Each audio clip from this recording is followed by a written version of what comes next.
Voltamos! Esse é o terceiro episódio da temporada do Novembro Negro do Umbu Podcast. Eu sou Mirth Santa Rosa, estou aqui na companhia de Camila França e mais uma vez vamos conversar sobre os novos intelectuais baianos, aquele que você acha que não existe, mas que existe e que faz uma mudança social enorme.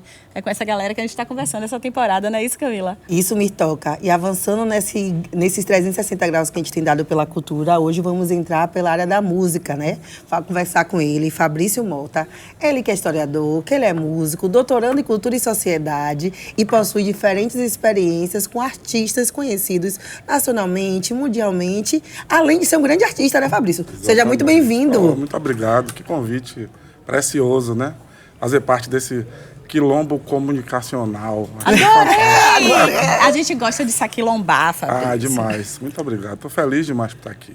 E dentro dessa sua experiência, você destacou no Minibio baixista e produtor musical da banda Ifá, né? Exato. E por que esse destaque? Bora começar já entendendo um pouco. Pô, que massa. Porque a banda Ifá, eu acho que eu costumo brincar dizendo que foi meu primeiro projeto de doutorado. Porque a banda Ifá é o trabalho musical que eu consegui ter mais espaço, mais destaque, né? É o meu espaço de experimentação. É um projeto que tem quase 10 anos já.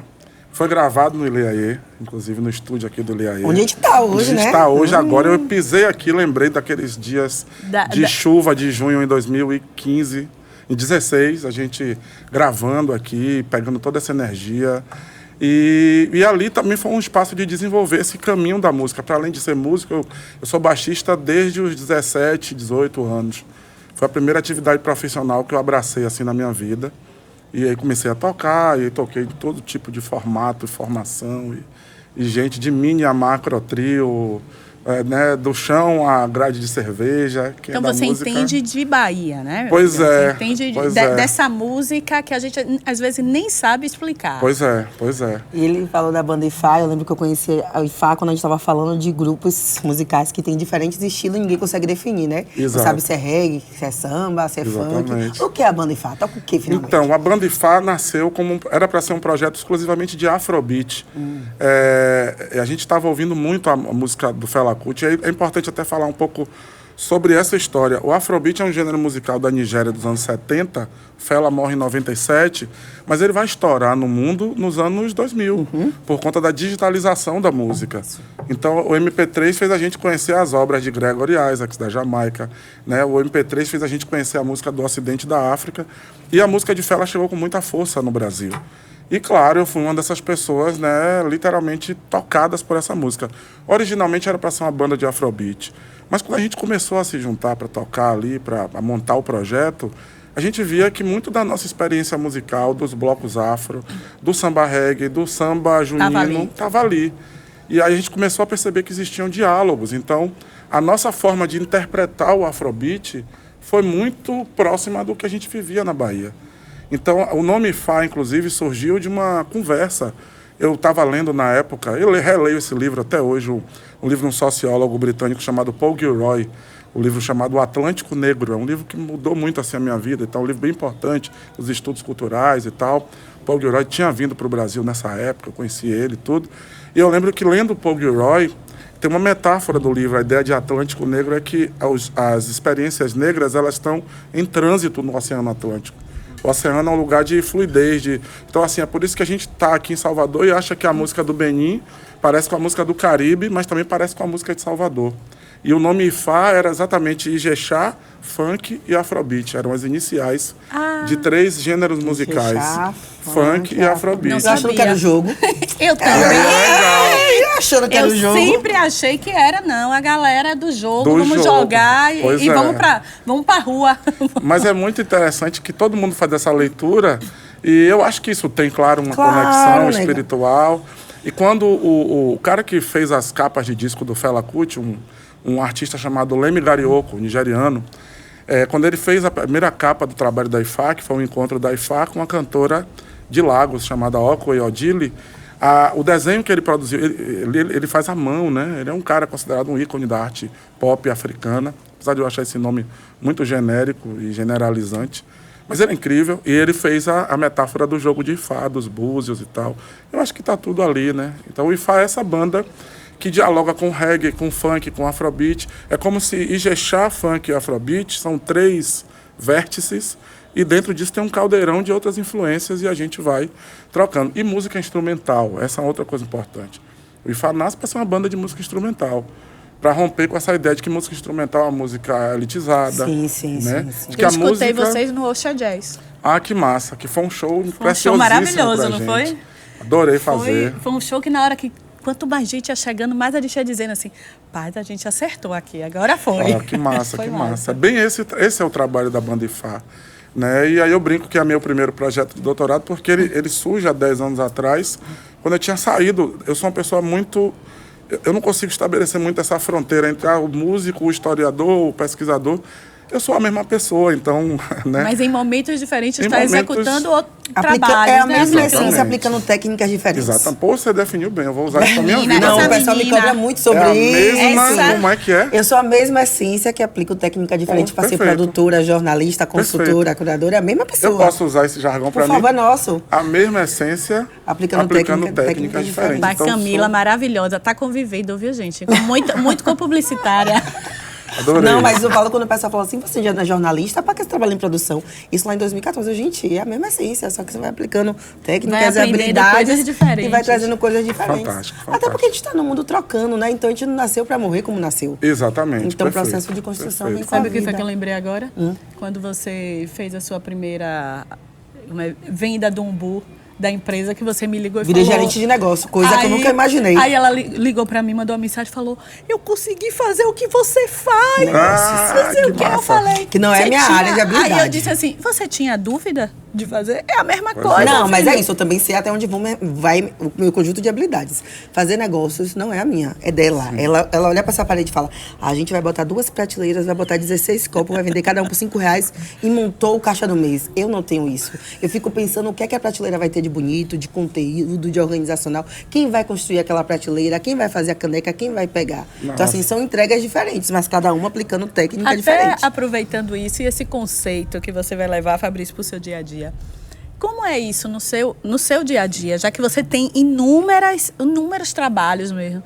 Como é isso, esse trabalho desse intelectual que está aí preocupado com a sociedade, mas preocupado em viver bem, em ter essa satisfação? Só que na nossa primeira conversa, você deu 4 referências por alguém de livros, de pessoas para poder a gente ou escutar ou ler. Esse intelectual está o tempo todo na busca desse conhecimento, né? É isso, deixa eu só aproveitar para poder amarrar a pergunta a ela, porque toda vez que a gente pensou em intelectualidade negra que puxou para o campo da música, seu nome foi citado diferentes vezes. E eu acho que tem a ver com o que você está falando sobre isso, né? Sobre a pesquisa, sobre esse processo de ser um pouco historiador, esse negócio de não se amarrar a um projeto, a um selo, passear por outros. Então, assim, você consegue se enxergar dessa forma e como ela falou, né? Você trabalhar nesse campo da intelectualidade negra musical, coisa que a gente não tinha pensado Sim. há anos atrás. Nossa, essa é uma pergunta sempre muito difícil, porque essa é a pergunta que eu fujo dela o tempo todo e me faço o tempo todo. Entendi. É bem caótico, é claro, mas assim, eu leio o caos como uma coisa produtiva. Eu adoro o caos. Eu Eu acho que também. no caos a gente, ó... Faz tudo. Efervesce, acontece. Vem muito da minha leitura, sabe? Eu leio a minha experiência de vida e até o meu próprio processo de auto-reconhecimento, de auto-identificação, né? É muito louco isso. É quando você percebe de onde você vem. O curso de história, eu costumo dizer que eu comecei a fazer história antes de fazer o curso de história. Porque eu venho de uma família... Não sei, eu vou tomar a tarde toda com essa conversa. Mas Fica vamos lá. aí. Eu venho de uma família onde eu aprendi muito a importância da coisa da oralidade. Sim. Muito antes de ler sobre história oral, eu entendia o que era oralidade. Porque eu venho de uma família de pessoas pouco alfabetizadas, com pouquíssimo acesso à instrução formal, mas que, se juntar o lado materno e o lado paterno, são pessoas movidas ao que eles chamam de mentiras. Então, assim, seu tio, senta aí para ouvir uma mentira. Então, eu aprendi muito cedo Engraçado, o na senso casa- de mentira. Na casa de minha avó, também a galera fala isso. Vem cá, lá vem um garganteiro, mas Isso. sente aí. Sente aí. E ali, desde criança, eu fui entendendo que existia uma ciência da oralidade por trás da produção do que hoje a gente, no campo intelectual, né? Eu estou fascinado por uma autora chamada Saidiya Hartman. Ah, Saidiya é maravilhosa. É aquela coisa da fabulação crítica. Então, eu tive minhas primeiras experiências de fabulação crítica. Eu gostei disso. Com a minha, dentro de casa, né, com os meus tios, com minha mãe, né, que tinha um rádio nacional em casa. Vamos gravar uma música, né? Que pegava, botava um disco assim. Eu tenho uns tios gêmeos, Alberto Luiz e Luiz Alberto. E meus tios, eles viviam lá em casa, eles eram jovens quando eu nasci, então era aquela coisa, botar um disco e mostrar o que é cada instrumento. Para que você exercitasse aquilo. Então, o escutar, né? Eu terminava essas sessões, né? E ficava imaginando, caramba, eu vou ter minha própria bateria, meu próprio... E aí, mas ao mesmo tempo, vivendo num contexto, eu sou de Mussurunga, aqui em Salvador. Mussucity. Sou de Mussucity. No setor C. Já aquele abraço para Mussucity. Aquele abraço para Mussucity. Já fui muito. Pegava Mussurunga 2, Exato. ali na Paralela. E descia? E descia no fim de linha, porque minha amiga tinha se mudado do Imbuí e tinha ido morar em uma das últimas casas do fim de linha do Mussucity. Então eu pegava, sentou L. E depois uma grande amiga minha casou com Ivo, Luciana casou com Ivo, que era de onde? De Mussucity. Então a gente... O consulado de Mussucity. O consulado de Mussucity, amei. Então imagine que desde cedo eu entendia, eu tinha essa experiência polifônica dentro de casa, né? E assim, mas o tempo todo eu venho de uma família que, porque não teve esse acesso, projetava na gente, nos mais novos, essa coisa de vai estudar, você tem que estudar. E aí nessa brincadeira de vou contar umas mentiras, sabe, nesse mundo imaginário, eles me ensinaram uma coisa muito valiosa. Para uma criança preta isso é muito valioso. Se imaginar em lugares muito grandes. Entende? Só que dentro do mundo deles. Então, eu tenho um tio que ele dizia, você vai ser general, vou chegar, você vai estar cheio de medalha. Então aquilo para uma criança que chegava na escola, tirava notas terríveis, era ameaçado de suspensão. Eu quero um capeta. E você chega... Então, em casa, eu vivia esse mundo maravilhoso, sabe, assim, de conviver com esses arranjos familiares, com as tensões, com as perdas. E eu acho que eu levo isso muito para a minha vida. Então, eu nunca tive muito bloqueio com fazer muitas coisas, porque eu sempre tive uma cabeça muito livre. Eu sempre quis trabalhar com arte, sempre quis trabalhar com música, mas eu sentia que tinha uma coisa ali da história, né, que inclusive não estava na escola, não aprendi a gostar disso na escola. Na escola foi terrível. A escola foi... E como foi que esse aluno terrível foi para a universidade? Olha só, eu acho que, como historiador, eu acho que a gente sempre inventa o passado que quer. É isso. Jornalista também dessa teoria. Então... A história é aquilo que a gente escreve. É o que a gente escreve. Eu gosto de escrever a minha história pensando em alguns marcos. Um desses marcos é esse lugar mesmo do... parece uma coisa boba, mas eu tenho 2 filhos hoje em dia, eu faço isso com eles. Aquela coisa de se encostar no menino e dizer assim, ou na menina e dizer, pô, você é inteligente, viu? Ah, eu falo isso todo dia. Você é inteligente. E essa ênfase, né? E você fala, mas isso é tão óbvio. Eu não sou inteligente. E tinha um exercício ali de aquilombamento, em certo sentido, vamos dizer assim. E essa pessoa que eu estava me formando ali, eu sempre gostei do espaço da escola para espaço de socialização. Nunca como espaço acadêmico. Eu sempre gostei da coisa do lugar. Sempre gostei da galera. E quando eu tinha 13 anos, eu vivi uma experiência muito... Pode encostar aqui. Um parêntese. Eu acho que todo mundo que fica assistindo o podcast fica querendo saber quem é que está encostando e entregando. Então, Vitória, aparece aqui, Vitória. Vamos quebrar o protocolo. Olha a Vitória aí, ó. Vitória manda na minha vida. Você falando de você é inteligente. Eu fico falando isso muito com o Márcio, né? Aí, essa semana, terça-feira, eu fui na escola chamado... que ele toda vez que tem que fazer atividade, ele não quer fazer, porque ele disse que eu falo que ele é inteligente, então ele não precisa fazer mais nada. Aí você falou... É um gênio. Quer dizer, igual a meu filho, filho de peixe, de mãe que gosta de ler, faz o quê? Mas eu vou ler pra quê? Eu vou ler e escrever pra quê? Se o Google me dá tudo, eu falo, meu filho, não é bem isso. Ele vai, professor, senta aqui pra poder aprender. Minha mãe disse que eu sou inteligente, eu já sabo tudo. Tipo, não quer fazer mais nada. Maravilhoso, dando migué. Aí você falou, agora foi no ponto de no gatilho. E quando você falou desse menino, desse ser esse aluno, quando você falou, na mesma hora me veio o João Lucas, né? Que é meu filho de 9 anos. Sério? O meu também. De 19. O meu de 9. E aí ele fez assim, essa semana ele fez assim, veio fazer atividades que estão atrasadas. Aí eu falei, como é que tem atividade atrasada esse menino? Esse menino tá me dando migué já, né? Aí eu falei, olha, João, você amanhã vai fazer as atividades atrasadas. Não tem motivo, poxa. Às vezes alguma atividade é verdadeira ou falsa, me ajude. Aí ele tá certo. No outro dia, quando eu vou procurar, Não, a professora pediu o caderno. Eu falei, mas a gente não tinha feito um acordo que você faria? Se ela pediu, ela é autoridade na sala. Eu não podia ficar. Eu falei, realmente, meu filho, você cresceu. Você agora já está usando as coisas a seu favor. Eu fico feliz, meu filho, com sua inteligência. Não, é fato, que ele não nos discute agora, mas nesse quesito ele está certo, né? Esse exercício da negociação é essencial para a gente. Você perguntou como é que eu fui parar na universidade, tem a ver com isso também, né? Eu entendi uma coisa muito rápido, que era assim, se eu estudasse, eu teria mais cartas na manga para ter uma vida mais livre. Ponto. Então, eu sempre fui esse capeta que chegava no final e tirava 8, tirava 9, tirava 10. Porque eu percebia. Quando todo mundo tá te negando ali, ó, eu tava ligado. Só na quebrada. Na quebrada. E aí, eu tenho uma professora chamada Marisete, professora de português. Quando eu tinha 13 anos, eu era, assim, aquele estudante que... E hoje eu entendo, né? Tem muitas camadas nisso. E ela chegou para mim um dia, falou assim, olha, você gosta muito de perturbar e tal, mas eu duvido você participar de um concurso que vai ter aí. Você não desenha? Você não faz desenho na escola? Porque isso aí é outra história para outro dia. Eu fazia desenhos não autorizados, aí trocava por merenda. Fabrício tem o que é. Pois gosta de caricatura. Não, mas ele disse que ele é isso, né? Que ele passou por todas as áreas. Todas essas, E aí ela disse, você não gosta de desenhar e tal, então vou te provocar, tem um concurso aí do Detran, eu quero ver você fazer. Você tá tirando onda, mas você não... Ela me provocou, né? Eu falei, eu faço sim. Ela então, me deu um papel aí que eu faço. E aí eu lembro que isso foi uma chave na minha vida. Que ela me tirou, ela me potencializou. Ela entendeu que também essa linha é muito tênue para uma pessoa se perder. Para a gente se arruinar. Porque o discurso opressivo, ele é muito forte e muito bem estruturado. Na verdade, o que nós estamos fazendo aqui é produzindo contradiscursos a essa opressão. A nossa experiência enquanto pessoas negras é, acima de tudo, uma experiência de ter que produzir contradiscursos. Né? A gente, às vezes, até antes de poder dizer o nosso próprio discurso. Então, eu saquei que aquela professora, E foi maravilhoso, porque eu ganhei um prêmio na época. E eu saí da escola do cara mais feio pro mais bonito.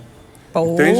Então foi um negócio sério na minha... A adolescência melhorou 100%. 100%. Rapaz. Bem gabaritado. Bem gabaritado. Esse aí, minha filha pode namorar. Pois é, começou esse movimento. E aquilo na minha cabeça, eu falei assim, cara, não, essa coisa de você estudar, de ter... Na época eu usava essa expressão de ter resultados. Tem que ser uma pessoa que tenha resultados, né? E aí é um resultado. Então eu fui levando isso, entrei no ensino médio com essa cabeça, assim, eu tenho que estudar, eu preciso dar orgulho em casa, eu preciso viabilizar uma vida e tal. Mas eu não tinha uma experiência escolar interessante. E eu fui parar na universidade porque, sendo muito sincero, por causa da música. Com 17 anos eu comecei a tocar nas bandas de reggae, que já era um outro movimento muito forte em Salvador, final da década de 90, Morrão Fumegante, Edson. Tipo, né, meu irmão Bruno. Bruno, Adão você Negro. foi pra onde, Bruno? Não, eu tava ali no Pelourinho, na Praça do Reggae, Exatamente, minha mãe. Aí minha mãe fazia Basico. assim, meu filho, mas por que você não volta? Não, minha mãe, por causa do buzu, só tem buzu mais tarde. Pois é, eu sou dessa Você é dessa galera época, aí, sabe? Que ia pro Quilombo Cecília, que ia pro Novo Tempo. Então, nessa época foi bem importante, assim, pra mim. Eu comecei a tocar no meu bairro e tal. E eu me lembro que... Você vê como é a coisa da espacialidade, né? E das exclusões na cidade. Quem morava em Mussurunga se sentia quase que morando fora de Salvador. Isso, sim. Então, assim, meu sonho com 18 anos era quase um sonho mesmo. Eu quero tocar na cidade. Quero poder um dia tocar na cidade. Mussurunga, Itapuã, Cajazeiras, plataforma, todo mundo tem essa situação. E aí, tocar na cidade, fechar um show no Pelourinho. Eu lembro que tinha esses sonhos todos. Eu gosto sempre de trazer essa história porque eu acho que não tem como falar de intelectualidade negra partindo do mesmo ponto de partida equivocado da leitura ocidental sobre o humano, né? Porque as pessoas nascem cheias de... Assim, eu não tenho biblioteca em casa. Né? Eu não nasci rodeado de livros. Eu não aprendi a ler. Minha mãe lia Sidney Sheldon pra caramba. Era a única pessoa que lia dentro de casa. Às vezes eu pegava minha mãe lendo assim, eu falava, pô, coisa bonita. Minha mãe fica concentrada com esse livro, vou aproveitar para aprontar alguma coisa. Meus pais liam, mas é interessante porque o meu sonho era ter uma Barça. Porque para mim a Barça era ter o Você conhecimento. que tá chegando agora, né? que não tem noção do que era Barça. aquela Era um Barça. conjunto de enciclopédia que se batia porta a porta para poder vender. Aí os pais davam cheque, o pai fazia prestatória para poder todo mês passar a pegar. Rolava, Rei, o cheque. E aí o meu sonho era ter uma Barça, porque para mim ter a Barça significava Barça, gente, que eu é uma tinha... Barça, é uma coleção, viu? Não era uma uma só, não. Era um conjunto, mesmo. assim. Eu acho que tinha 10, 8, alguma coisa Eu assim. acho que eram 12 exemplares todo Toda ano coisa que você chegava em atualizava. casa, chegava numa casa, tinha aquela coleção de Barça, a Ave família tem Maria. dinheiro. Tem dinheiro. Tem dinheiro. Era Mochila Aí- Company de Enciclopédia Isso, Barça. não. Ô, gente, Você foi longe agora, é Mochila Enciclopédia Company. Barça é meu sonho. Eu acho que um dia eu vou acordar e vou comprar naquele Mercado Livre, sabe? Eu vou falar, Sim, olha, sim. vou botar isso. Pra quê, Miss? Porque eu vou realizar Realizar meu o sonho de sonho, infância. realizar o Você sabia, quando eu entrei na universidade, no final dos anos 90, eu ainda tinha um sonho parecido com esse, que era ter a coleção Pensadores da Abril Cultural. Tá vendo? Aí, ó, gente, é tão bom. quando Agora a você gente vai ter que encontra- explicar para quem Poxa, tá então, chegando pra quem agora. tá chegando agora, o a que é coleção isso? Pensadores da Abril Cultural é uma coleção que compilava autores de filosofia e autoras, mas muito mais homens do que Sim. mulheres, da filosofia do mundo ocidental. Então você tinha ali Sartre, literalmente essa Eram noção os de pensadores pensadores canônicos. Dos pensadores Mas canônicos. aí era aquela coisa. Então, se tinha pensadores, tinha gente com nível superior na casa, né? Eu tinha gente um pouco mais letrada. Então, mas enfim, eu não tive esse universo. Então, a universidade, para mim, eu costumo brincar que a universidade foi o meu primeiro exercício de alforria. Porque eu saquei, eu falei, pô, universidade, ninguém tem isso. Ninguém falava em fazer faculdade. Só meu pai que falava, então, tem que fazer uma faculdade e tal. Claro que anos depois é que a gente vai entender, Vai né? entender o que significa. Qual o significado o pra- fazer faculdade para ele era Exatamente. uma chance de melhoria social. Ele tava certo. De ganhar completamente. Certíssimo. Agora, do ponto de vista prático, Fá, a gente está comentando aqui de como os intelectuais, ao contrário do que muito se vende, são pessoas comuns que transitam nos espaços Pois que a é. gente está. E não é aquele ser que está à margem da sociedade, que está A pe- acima a- da A sociedade. pergunta que não quer calar. performando O e- que o intelectual come, Não é faz? isso. E quando a gente pensa em intelectual, a gente vê aquele ser que está acima da sociedade performando no outro espaço e onde tivesse o tempo todo só consumindo cultura erudita, né? Exatamente. A gente está trazendo aqui conjunto de pessoas que estão na base, que ouvem Exatamente. pagode, ouvem reggae, bebem cerveja, chigam, consomem e se veem nisso. Mas do que é isso, né? Do É que assim, vive o Exatamente. Como é intelectual? o meme? O meme é... Como é? Quem são, Quem onde estão, o que fazem o que esses fazem, o que intelectuais? comem. Tem uma coisa fantástica aí no meu processo formativo, que foi redescobrir que, inclusive, essas formas nossas negras de intelectualidade, elas, inclusive, são formas de erudição. Quando eu dei o primeiro exemplo lá dos meus tios que estudaram até a 2ª série, mas que tinham um repertório... Até hoje eles são um stand-up comedy ambulante, assim. E eles são pessoas com uma capacidade argumentativa. Depois eu fui entender que aquilo ali tem a ver com poética.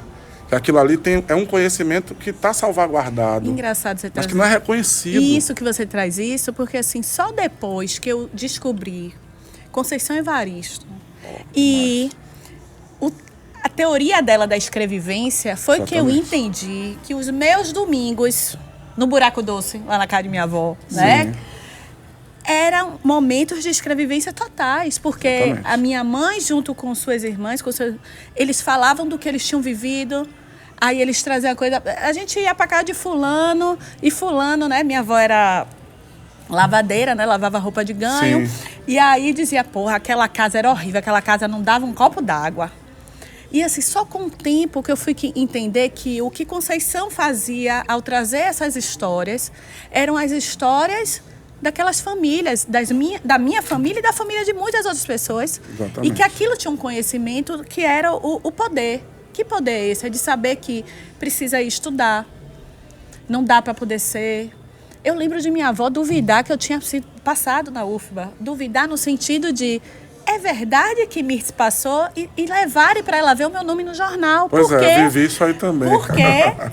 eu fui a primeira de uma família. Exatamente. Pra você que tá chegando agora, antigamente a lista de Pois vestibular é, não se era na divulgava no internet. jornal de domingo. No jornal. Onde as pessoas procuravam a lista nome por nome, ou então na porta da universidade para qual você prestou. Alguém e isso perguntava. leia-se Universidade Federal, NEB, no máximo Católica. Exatamente. E isso aí. assim... E o EFES, que E foi o a que eu EFES fiz. foi. E é interessante isso, porque assim, não... E tá no jornal... Olha como era simbólico você estar no jornal. Porque não é estar no jornal porque roubou, como fala Exatamente. a música de Chico Buarque. Não é sobre isso. Exatamente. É sobre estar em um lugar de dizer assim, é importante. E de perguntar Total. qual é o curso, tá fazendo que curso? Total. Então vamos ali para procurar, né? Total. Só depois que eu Vocês entendi. não devem ter vivido o que eu vivi quando minha família descobriu que era jornalismo. Tanto estudo para isso. Oh, meu Deus. Meu amor, entenda que eu sou uma pessoa Tanto que estudo. na Você fez história, você começou letra, você estava dentro do nicho Não. privilegiado Não, da meu sociedade amor, que deixa eu achava te que dizer. professor era a melhor profissão do Não. mundo. Agora, jornalismo, tanto daqui que Wanda Chase morra para você pegar esse lugar. Porque era o negro único, né? O espaço do negro único. É porque você não escutou meu pai dizendo assim, mas você é tão inteligente, Mirtes, por que você quer fazer letras? Tem que Dava ser... pra fazer direito, né? Isso. Medicina. É o tempo todo assim, só isso, era medicina e e direito. meu pai dizia assim, mas não pode. Tanto que eu parei na Católica, assim, eu passei nas 2 universidades e eu fui pra Católica fazer publicidade por causa de meu pai. Porque ele mexeu um pouco com minha cabeça, de dizer assim, mas você vai estudar letras, você quer ser professora? Até porque ele não entendia o que uma pessoa de letras Sim. faz, né? Hoje, quando a gente vai, eu sempre digo isso, quando eu entrei na UFBA, estudei letras, não me formei, fiz 5 semestres. Nossa. Que na hora que estava lá foi que eu entendi, primeiro que eu entendi que era um curso que tinha um monte de gente rica. E que na minha cabeça, inclusive, eu ia encontrar, não era tão concorrido, então na minha cabeça, os ricos não querem fazer uma coisa dessa. Não, mas aí eu descobri que não. É um lugar que vai ter o tradutor, Pois é. que vai ter o Um lugar de linguista. poder, né? É um lugar de poder. Eu só quando eu fui para lá foi que eu percebi que era um lugar de poder esse curso. Mas meu pai não tinha essa leitura. Para meu pai era, pelo amor de Deus, vai ser uma profissional liberal. Ele falava isso.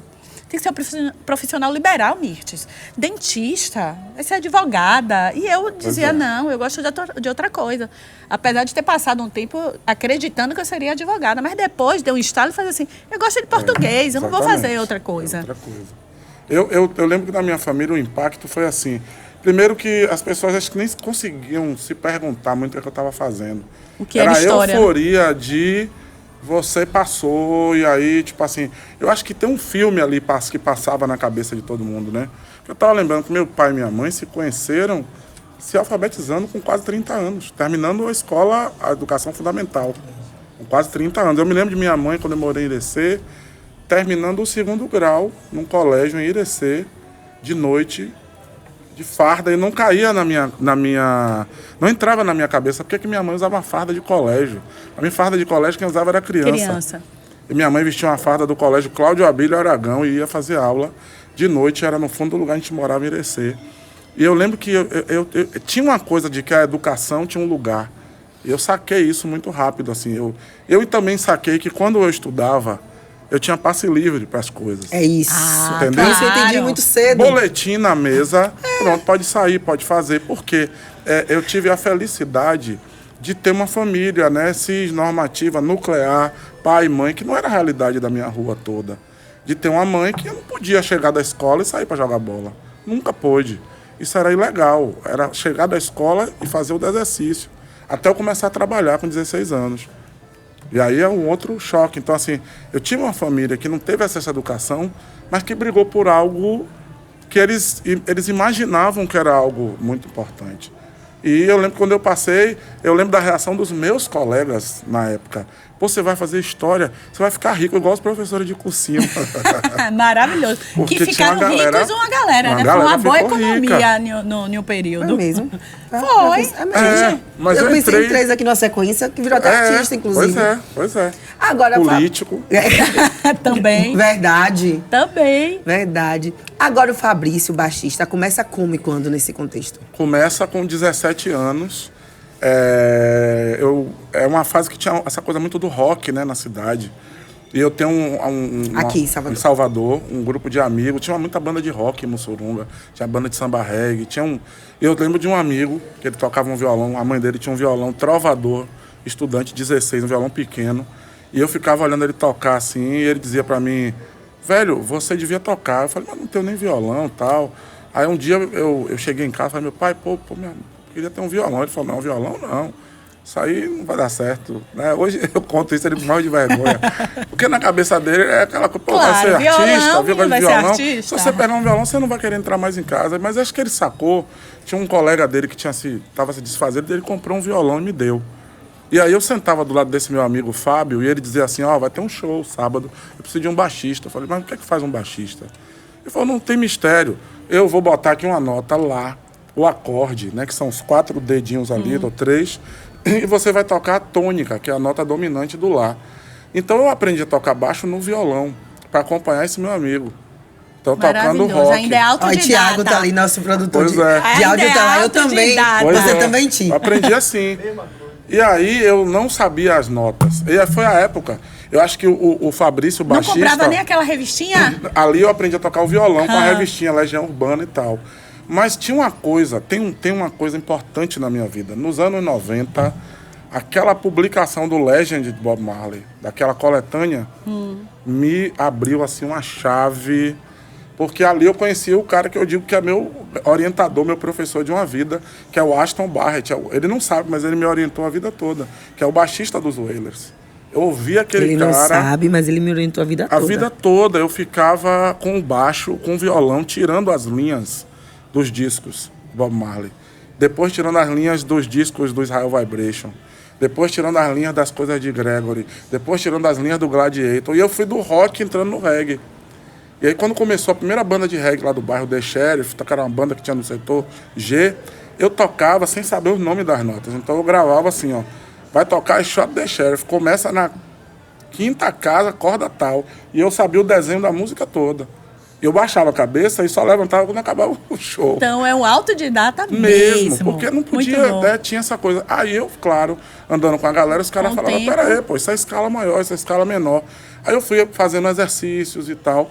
E aí, nessa brincadeira, eu fui descobrindo uma coisa poderosa que é o baixo, né? Que é um instrumento que quase ninguém entende ele. Eu tô falando no sentido comum. Deixa eu te falar, verdade, até pouco tempo atrás, eu dizia, mas o baixista faz o quê? Aí, meu marido me deu uma aula e falou, Mirtz, é a pessoa mais importante da banda. Pois é, o baixo é o chão. E aí, eu nunca tinha parado pra pensar, sério, eu tô falando sério.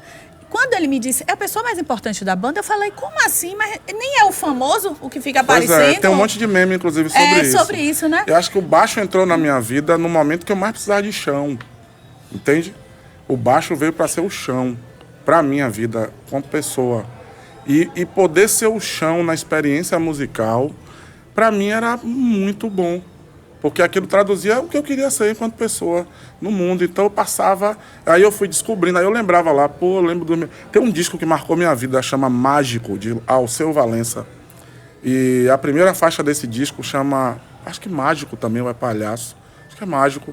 Eu lembro de meus tios mostrando o baixo quando eu tinha, assim, 9 anos de idade. Esse disco é de 84. Então eu era bem pequeno, assim.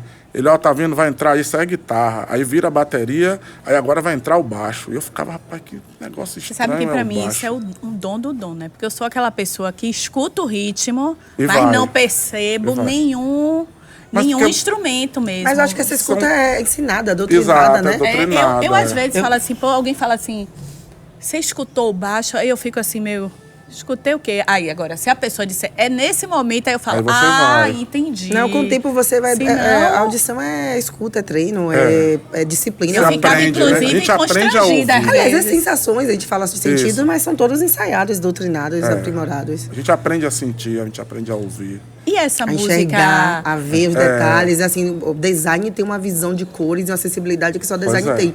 Músico tem audição de sons da mesma forma que só tem. Isso. E É a mesma coisa que a gente publicitário e trabalha... jornalista tem... Intuição. A gente é Intuição. seguida pela intuição. Bora botar intuição. Intuição. Está indo pela intuição, A fechou os gente olhos vai e pela já foi. intuição, né? Mistura um pouquinho de tudo, do olfato, da visão, do que Pronto. ouviu, Aí do vai. fuxico que chega, da dica que dão. Aí eu falo assim, opa, isso aqui tá bom. Eu vejo o jornal, sério, eu olho o jornal e penso assim, isso aqui tá... Se apareceu aqui é porque o negócio tá indo. Peraí, deixa eu ver um pouquinho mais. E ela falou uma coisa que é brincadeira, mas é verdade. Por exemplo, a gente chega num boa assim, a gente faz tudo junto. Mas quando chega uma aprovação de peça, eu calo a boca quando ela tá discutindo com as meninas, porque ela vai ter um olhar pela linguagem comunicacional, que tem marca, logotipo, peça que eu não tenho. Tanto que raras vezes eu me coloco pra discordar dela, porque eu me coloco de quem tá consumindo. Isso. Não de que tem a sabiência técnica. A mesma coisa, release ou não. Não é sobre isso. A Não é esse música dia que funciona faz. assim também, sabia? Acho que é habilidade desenvolvida e aprimorada. Falar um instrumento quando fala, ele fala em função de outra fala ou em uma relação de silêncio com o outro. A música Né? tem silêncio. Porque a música é tem isso. silêncios, né? Música, A gente ouviu isso de quem que falou pra Quem gente? foi? A gente falou. A gente deu alguma entrevista com alguém falando, na música tem um silêncio. Eu nunca tinha parado Na pra pensar. música só é música porque tem um Porque silêncio. tem um silêncio. Isso. Aí eu falei assim, Como assim? Quem foi? Agora a gente vai ter que lembrar, viu? Quem foi que nos ensinou isso? A música, eu acho que é a arte de conversar com o silêncio o tempo inteiro. E aí, por exemplo, quando alguém, perguntar qual é a função do baixo, se eu tiver com um instrumento na mão, a primeira coisa que eu faço é parar de tocar. Se tiver um baixista tocando e ele para, porque soltou o cabo, parece que a música fica... Tem alguma coisa que tirou, tem um lastro. Eu falo, entendeu agora? Sim. Agora eu vou falar uma coisa. lugar. Tiago tá com a gente há muitos programas, mas eu acho que ele mais tá gostando é esse. Que toda hora ele vira Diga assim, aí, baixista, então toda hora ele vira assim, ó. Que massa, Tiago. O corpo dele tá ali nervoso, ele volta, o corpo fala. A minha linguagem, Pois é. muitos anos, contemporânea. Eu cheguei aqui, eu escutei um podcast, aí eu escutei aqui e falei, Ti, escute esse negócio aqui, essa trilha é muito louca, olha não sei o que. Ele falou, porra, Mirtoca, eu gostei, não sei o quê. Mas... Ele ficou com orgulho de mim, porque eu percebi toda a trilha. Pois é. Ficou com orgulho. E pensando nessa coisa da intelectualidade negra, então existe um exercício que é intelectual que passa por essas muitas sensibilidades. Quando eu recebi o convite, a primeira coisa que eu pensei foi, caramba, são intelectualidades negras, né? Então existe uma ciência, eu penso muito que intelectualidade é todo o território onde a gente organiza um conjunto de saberes. Quem organiza um conjunto de saberes é um intelectual ou é um intelectual. Pode. Permuta. Gostei muito. Pois Fala de novo é, aí. pois é, Isso é um corte de intelectualidade. meninos. Fale de novo aí. Fale Fala por não, isso. olha, Fabrício, para aquela câmera ali para você, Fale de por novo. favor, É, fale Tá aí. bom. Intelectualidade é um lugar onde alguém acumula... Não acumula não, vou voltar. Intelectualidade é um território onde a pessoa guarda um conjunto de saberes. Então, por exemplo, minha tia Zefina, que também era lavadeira, ela tinha um conjunto de saberes que não era só sobre lavar roupa, mas era também sobre a engenharia social de se relacionar com a madame que recebia o filho dela na porta do prédio.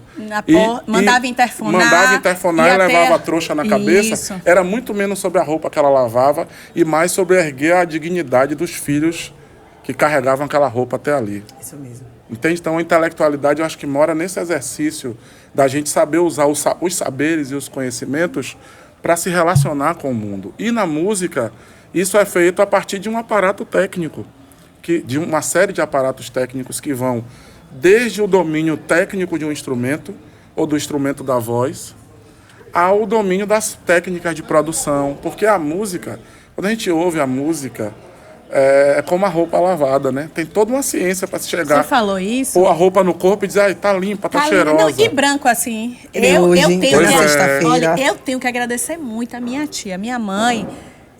Eu acho que por causa mesmo de infância, ela dizia assim, eu arrumo, eu cozinho, mas eu odeio o lavar a roupa. Quando eu fui Sim. ficando adolescente, eu sempre gostei o quê? De roupa branca.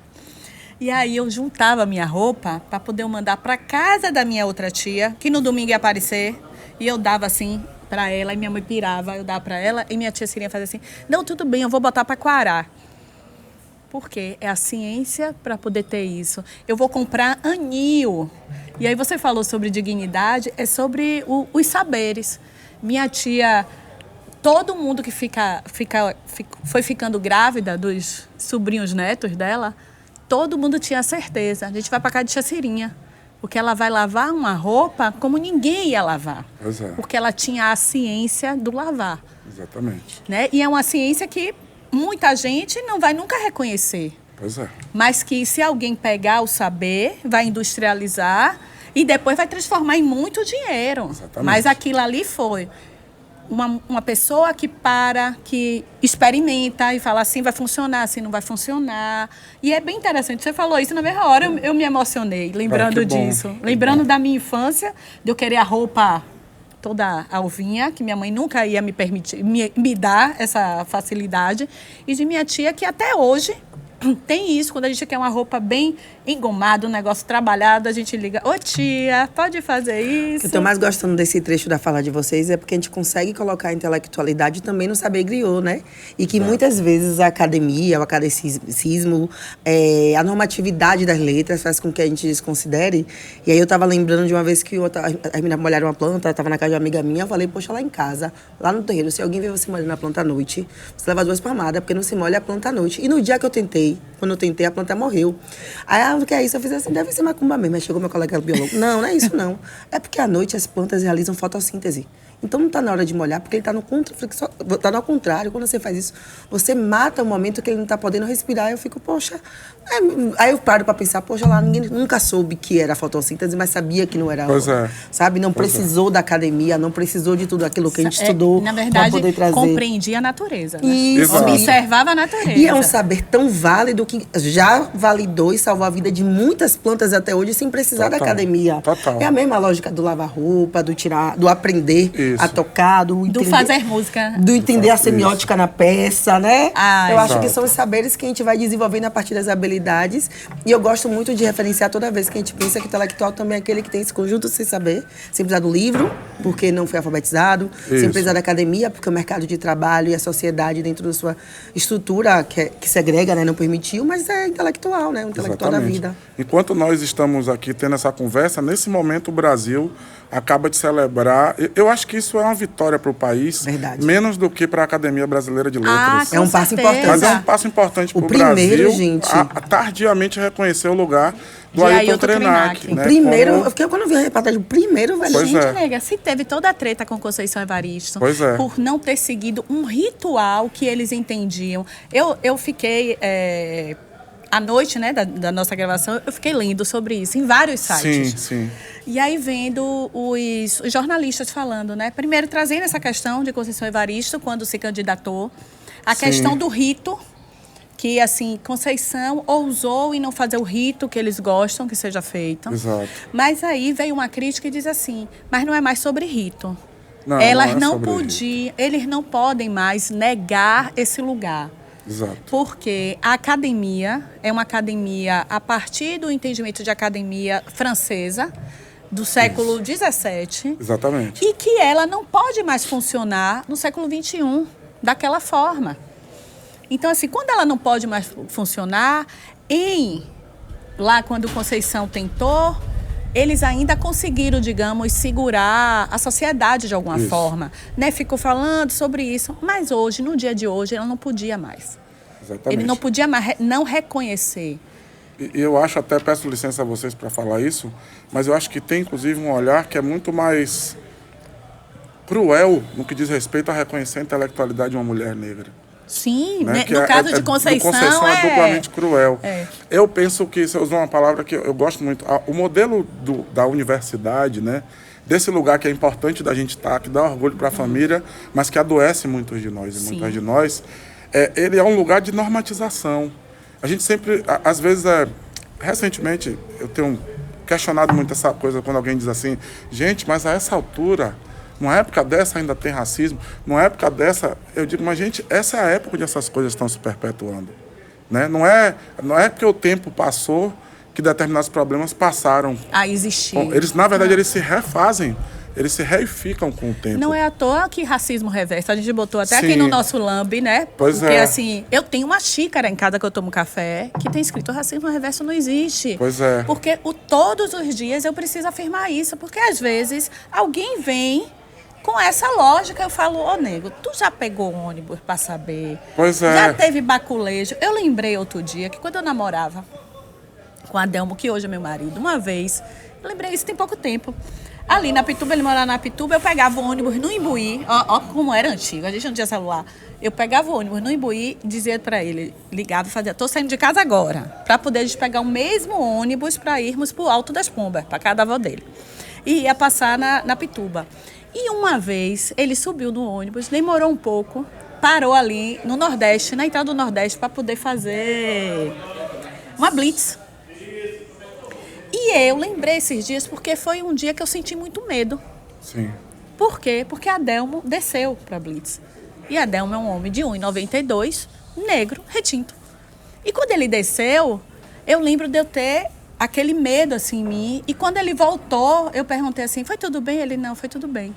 Então, assim, são coisas que a gente só Mais vai um dia, então tá tudo bem. formatando, assim, a gente só vai formatando até no que diz respeito a essa intelectualidade, quando a gente começa a ter conceitos que vamos nos apropriando. Sim. Depois, porque eu só conheci autoras negras, eu conheci Conceição Evaristo, depois que eu estava já saindo da universidade. Pois é. Então, por isso que é esse lugar mesmo de luta constante para nós entendermos. Quando você fala Fela Kuti, o menino, como meu filho de 9 anos, ele tem que conhecer Fela Kuti desde já. Ele não Exatamente. pode esperar ter 20 anos para ele conhecer. Não dá Exatamente. mais para a gente fazer isso, porque hoje nós temos os intelectuais, como você, que estão aí dizendo, produzindo e dizendo assim, ó, Isso. gente, o caminho é desde novo. O caminho é sim educação. O caminho é social, é você entender que o racismo reverso não existe. Se alguém lhe disser isso, não dá mais para aceitar. Consciência racial é importante. Exato. Não dá mais para poder a gente, inclusive, normatizar o entendimento de democracia racial. Pois Porque é. ainda tem. E a universidade no Brasil é o espaço onde se produz isso, né? E está se produzindo até agora, só que com outra roupagem. Sim. Desculpa, eu lhe interrompi, perdão. Não. Mas eu penso que essa é uma das questões, né? A gente está celebrando 2 décadas talvez da política pública mais contundente da história do Brasil no que diz respeito à educação, né? Que foram as políticas de ações afirmativas. E a gente entra na universidade de 2023 e ela ainda é um espaço de produção da segregação epistemológica, eurocentrada, né? A gente continua carregando o peso de uma intelectualidade eurocêntrica e eu costumo dizer que ela só faz sentido para o modelo de racismo que se produz nas Américas e no Brasil em particular. Esse eurocentrismo não faz sentido na Europa. Esse modelo de pensar a partir do norte global não é, por exemplo, o que as maiores universidades nos Estados Unidos Sim, estão sim. construindo. Eles Isso estão é pensando no muito oposto. interessante. É. Eles estão, inclusive, pensando, nós temos dinheiro pra caramba. Vocês pensam assim... Eu vou agora E eu acho aprender que a lá. gente tem um Venham pra problema cá. grave que a gente mudou muito o corpo docente, mas avançou pouco no corpo docente. O corpo docente ainda ele é o mesmo. Ele é o mesmo de quando começou as políticas assistenciais, e eu estou falando de uma margem de 70%, que tem, inclusive, uma referência bibliográfica defasada. Exatamente. Eles não estão indo para o campo para ver a produção que é, inclusive, Essa hoje é a é crise. transversal. E a gente está botando gente no mercado, está entregando conteúdo transversal, diverso, mas a referência bibliográfica continua a mesma. É igual a Angela Davis, quando esteve aqui no Brasil, e falou assim, eu não entendo todo esse movimento por mim se vocês têm Lélia Gonzalez. Pois é. Porra, rapaz, quando ela falou aquilo, eu falei, minha filha, mas só vivendo no Brasil para E compreender ainda tem isso, é o por quê. colonialismo que faz com que o pessoal de São Paulo tenha muito mais voz do que o pessoal da Bahia, Isso. que o pessoal dos Estados Unidos seja melhor referenciado que a produção intelectual daqui. E a gente precisa avançar, inclusive, dentro desse espaço de poder, né? Porque a gente avançou na Exato. entrega, mas quem está comandando, inclusive, esses espaços acadêmicos, Editoriais, esses espaços, né? não somos nós. É assim, quem está sentado na mesa, nós estivemos no começo do ano, aí Camila, né? Nós vimos um movimento de um encontro de produtoras negras. Aí eu vi aquilo e falei, Camila, a gente vai nesse lugar, a gente vai nisso. Aí ela falou, mas Mirta, eu falei, a gente vai. Eu disse que não fui, que não ia, deixando bem claro que Aí eu disse- não manda em mim. Mas foi. Aí eu disse assim, a gente vai, ela é em São Paulo. Eu falei, ô nega, infelizmente. E eu digo infelizmente mesmo, porque às vezes a gente tem que ter um custo muito maior Exato. para poder a gente se movimentar, conhecer as pessoas. A gente precisa ter o custo de sair de Salvador e ir para São Paulo. Aí o que acontece? Eu falei para Camila, nós vamos. Aí ela, a gente vai. Eu falei, nós vamos. Não, a gente vai, não falei que a gente não vai. Eu falei que eu primeiro não você vou. falou, primeiro Camila sempre fala, gente, não vou. Eu falo, tá certo. Aí eu fui. Comprei a passagem, comprei ela. Você, como sempre, louca. Eu falei, não, Camila, nós precisamos nos Eu colocar. entrei no avião dizendo que não ia, gente. Eu falei, nós precisamos nos colocar, porque é um lugar que se a gente não chegar, ninguém vai nos enxergar. É. E parece que a gente só passa a existir quando a gente vai para lá. Então, assim, por mais raiva que eu sinta desse movimento, nós vamos fazer. E foi um lugar muito bom. Por quê? Primeiro que não eram palestras, eram trocas. E teve uma produtora que disse assim, ou nós vamos sentar na mesa, ou não vai adiantar. Porque quem tem o poder da caneta precisa entender que nós existimos. E ele não vai entender da mesa. Por quê? Porque ele nunca foi nos lugares que nós vamos. Exatamente. Então, ele não sabe. Se ele tiver um amigo para dizer que o Curuzu existe, Sim. talvez, se chegar um projeto do ILE, digamos, ele fala, já escutei falar sobre isso. Mas o nosso movimento precisa ser em chegar na mesa, porque é na mesa que decide. É na mesa que o maior PIB do país está. E essas mesas são para poucos. Então, a gente tem que encontrar caminhos para chegar nessa mesa. E depois que falou isso, todos os dias eu comento a Camila, eu quero sentar na mesa. E eu digo aqui, eu quero sentar na mesa da comunicação da Bahia. Sim, sim. Porque se não muito sentar, importante não essa vai maneira de dar, pensar. sabe? E eu penso isso, Fabrício, inclusive no lugar da música. Exato. Você quer sentar na mesa da música da Não, Bahia? porque eu não entendo nada Pelo da amor de música. Deus, é. Mas o que eu digo assim, porque a música, eternamente, é um lugar que quem faz a música na Bahia é o negro. Sim. E quem tem a notoriedade não é o negro. Pois é. Quem tem o poder de decidir as De coisas. decidir, Né? não é essa quem pessoa. Ganha, não quem é. ganha.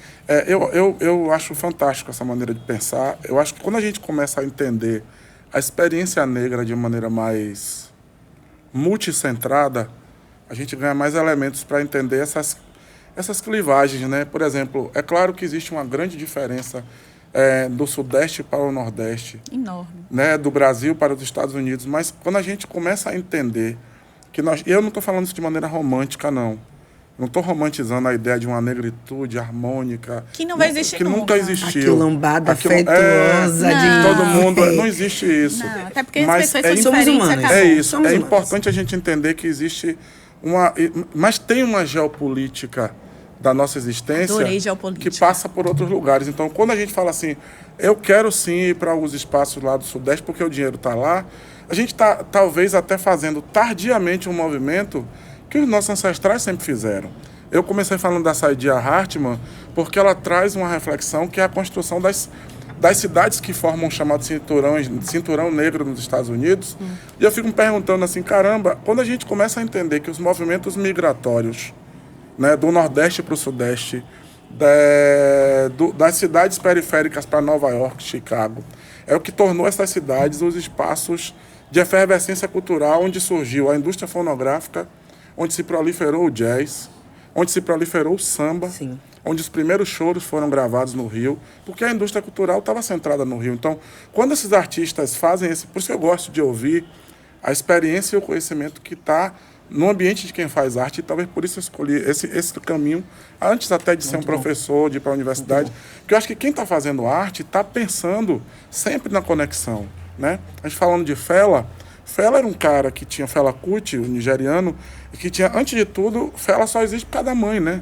Fela é filho de uma das maiores ativistas do continente africano, a Eu vi um Funmi Layo. documentário sobre ele. Era uma fiquei figura sensacional. que assim. sentava na mesa para discutir pan-africanismo com o próprio Kwame Nkrumah, de Gana. A primeira grande escola do Fela é a própria mãe dele. Sim. Então, por ser um cara de classe média alta, né, que é uma outra coisa que a gente discute, né, as pessoas negras que têm alguma condição social e puderam circular o mundo, né, Fanon, né, Césaire, Elas existem, viu, gente? Brisson, né, e enfim.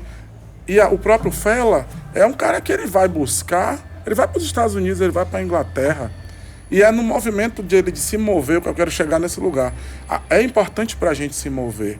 Esse senso de que o movimento vai nos trazer experiência. Eu acho que é o que faz a gente voltar para o ninho, entender a potência do nosso próprio ninho. Né? Quando a gente está no Ileaê, não dá para esquecer que em 74, o editorial do Jornal à Tarde está lá, está no arquivo público, está no SEDOC do À Tarde. O próprio À Tarde hoje reconhece. Né? O editorial coloca nota distoante, bloco racista, né? Porque, não, na verdade, estava atrasado na cena da experiência. Essas pessoas que hoje fundam né, que hoje nós estamos aqui fazendo a continuidade dessa história, elas já estavam vislumbrando que aquilo que acontecia lá nos Estados Unidos, na verdade, não era uma história dos Estados Unidos.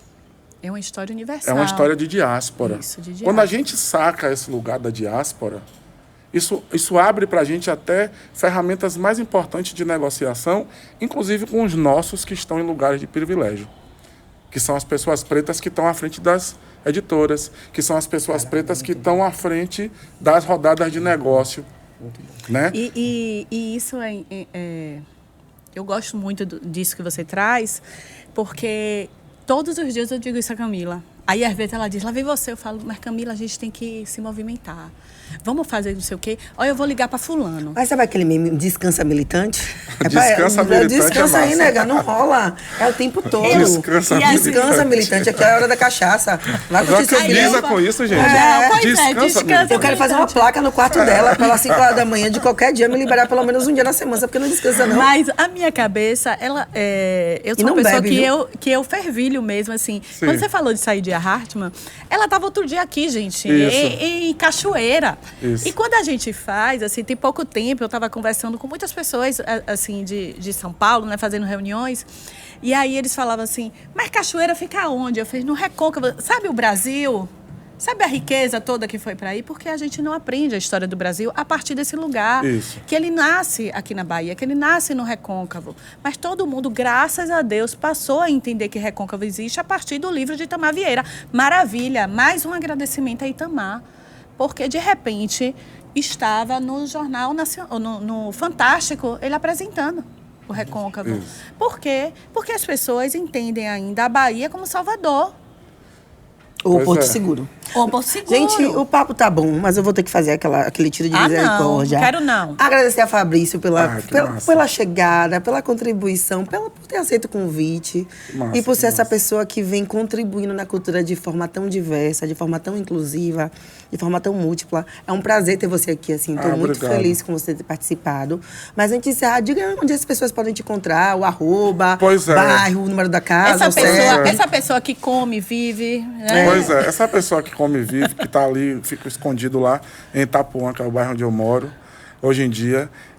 Eu tenho atuado em uma série de coisas e eu quero poder rapidinho falar sobre elas. favor. Porque são projetos e espaços de aquilombamento que precisam, nesse momento, também ser reconhecidos. Eu sou professor, né, eu sou docente, sou do Instituto Federal da Bahia há mais de 15 anos, né, e a gente tem construído dentro dessa instituição talvez um dos espaços mais importantes de exercício prático dessa intelectualidade, que é estar lidando com o universo estudantil, lidando com as mudanças, né? Mas eu também sou colaborador na área musical, tenho meu projeto de música, que é a banda IFA, e eu convido, eu não sei o @ certinho, mas se você puser IFA... A gente coloca, Peraí, Aparece eu lá vou falar pra você falar. Você não dá Acho que é bagulho. IFA oficial, Eu alguma acho coisa. que é a @IFA oficial. Pois é, mas eu também, assim, em paralelo, eu também hoje sou um dos colaboradores, hoje não, há algum tempo, do Instituto Rumpilés, né, que foi um lugar bacana. Outro dia a gente pode marcar para falar sobre isso, que foi o projeto do maestro Letieres Leite, né, que nos deixou há pouco tempo, né, e eu sou um dos colaboradores dessa instituição de educação musical. Então, é um espaço que hoje a gente está batalhando para reestruturar esse lugar, né? Tem um monte de gente que hoje está brilhando no mercado da música no Brasil todo, Que que começou saiu lá, né? da escola Rumpilezinho. Então, esse é um espaço que é sempre muito importante de falar, né? Trabalho com pesquisa, enfim, me acessa lá pelo Instagram. Às vezes eu ligo o modo descansa militante também, porque, bom. Mas você porque ficou a coisa falando ferve isso. na rede social, eu não dou conta de tudo. Mas eu não dou conta, não, porque primeiro que eu não tenho meio muito de seguidor. Aqui, Então ó. tem coisas também que eu poderia ser presa por falar. Então eu nem falo. Ah, que massa. IFA. Como é que tá, então? Arroba. Gente, Ai. o meu @, tô descobrindo agora, é @Fabrício_S Mota, e lá tem todos esses... Eu chamo de as bolinhas do Instagram. As bolinhas. Quero mandar um abraço para a Amélia Lima, que trabalha comigo, que é produtora, é assistente, é a figura que pensa os projetos da minha vida. Ela fez as bolinhas do meu Instagram. Eu falei, Não pô, é? Amélia, Os destaques. Conhecido como destaque. Conhecido como Todo mundo destaque. tem as bolinhas Poxa, e eu não o meu tenho. não tá acompanhando a tendência, Aí velho. ela me Poxa. organizou lá aqui. Agora você clica e vê tudo que você faz ali, tudo que eu coloco no mundo, né? No mundo. E tem as coisas que a gente não coloca, que estão no plano do mistério. Aí lá vai No ter... plano do mistério, nossa. Aí, ó, sou eu sendo a militante, está no plano dos mistérios. Porque Gostei, tem gostei. coisa que só Camila escuta. Isso aí. Mas um pouquinho de alegria, eu estou muito feliz por estar aqui. Desejo vida longa para essa empresa e para esse empreendimento social que é a Umbu, para esse podcast, para o trabalho de vocês, né? Sou muito fã de vocês também e estou à disposição. E vida longa para esse projeto. Acho que isso aqui só tende a levar para as pessoas, né? Mais amor, mas também mais conhecimento, né? Mais horizonte. Nada é mais importante que dar para outra pessoa horizontes, né? Plantar verdade. horizonte na cabeça das pessoas. Acho que é o que vocês estão fazendo com muita maestria. Ai, obrigada, viu, Fabrício? É um prazer ter você aqui. Esse é um Umbu Podcast. Ainda falta mais um episódio para você acompanhar. Segue a gente nas redes sociais, @umbu_comunicação. E o outro me toca. @Portal Umbu, viu? Para quem quer notícia afrocentrada, antirracista, diversa e democrática. Por favor, fortaleça. Sim, um portal de notícia que tem toda essa preocupação, porque não dá mais para ser diferente disso.